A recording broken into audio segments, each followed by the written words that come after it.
Hello, welcome to Be Young Essential Oil University, where we are committed to bring to you the highest quality education on essential oils. This is our series on distillation. Come with me on the journey from soil to oil as we select the plants that we will distill today. The quality of essential oils begin long before you see it as plants like this. We literally have to go into the soil and understand the soil, the climate, and many conditions. Here, as you can see, we have some beautiful peppermint growing. This typically is a representation of the spread that you'll have in a peppermint field. Most distillers will wait until the peppermint is 2/3 in bloom before they'll harvest. That guarantees them the highest quality of composition within the peppermint plant. This is the peppermint that we are going to distill today. It takes 1 acre of peppermint to produce 150 pounds of essential oil.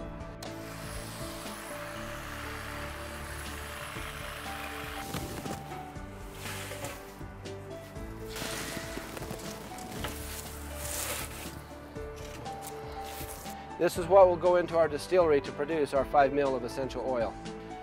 As we bring the freshly cut peppermint in from the field, we want to prepare for distillation.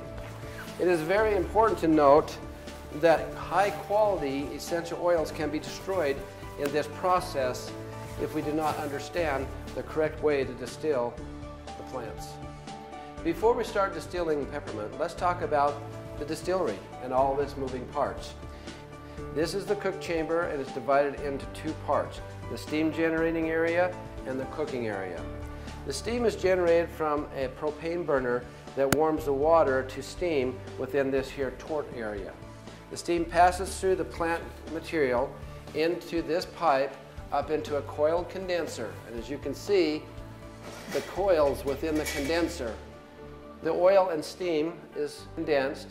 It comes out as water and essential oil into the separator and floats to the top where we can see the essential oil. This is the apparatus for distillation. Okay, now we will load the cook chamber. The cook chamber is a chamber inside of a chamber. As you can see, there's a screen on the very top there that holds any particles from exiting into this condenser. We'll gently and precisely add this to our cook chamber. Now, it's very important that as we're loading this into our cook chamber, that we make sure that it is packed tightly around the edges, because steam follows the course of least resistance, and if we do not pack it correctly, we can literally have an escaping of steam and cause a scorching to the essential oils.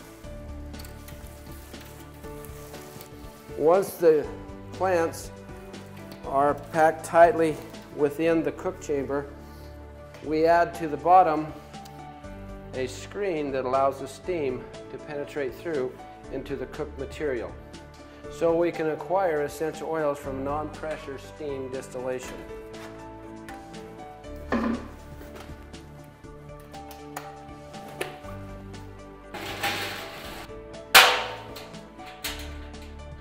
Now that the cook chamber is complete and primed and ready, we want to take a close look at the condenser.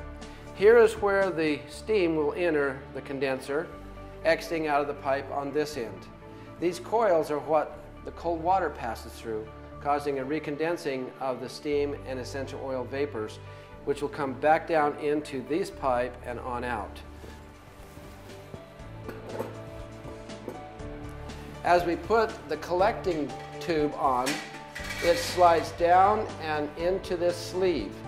Nowhere is there a gasket or screws to screw it on. It just sits in there, allowing this to literally let steam escape.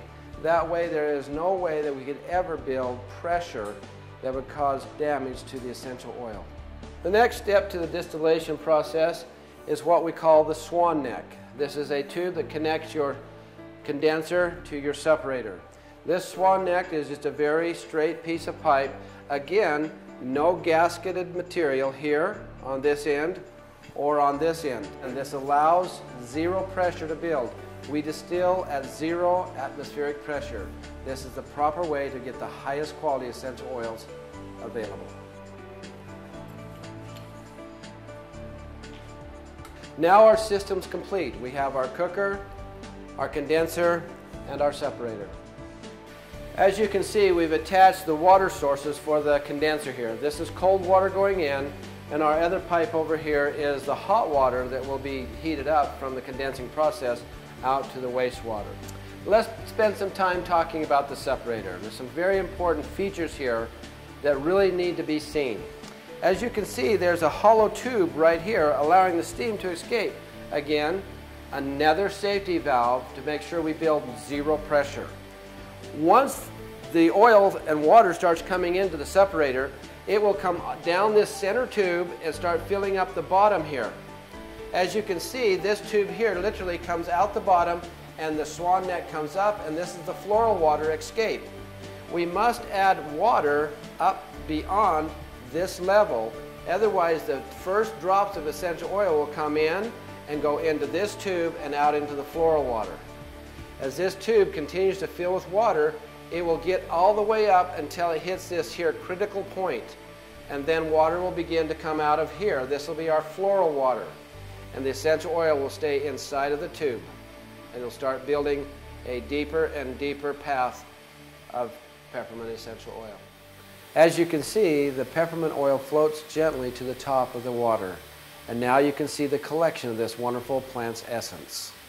B. Young's Pure EOBBD essential oils represent the safest and purest and most beneficial essential oils in the marketplace today.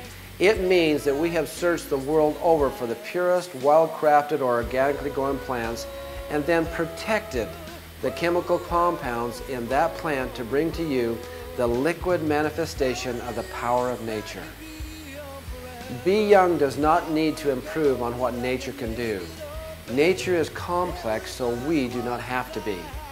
We have the foresight, the commitment, and the integrity to preserve nature's best for you.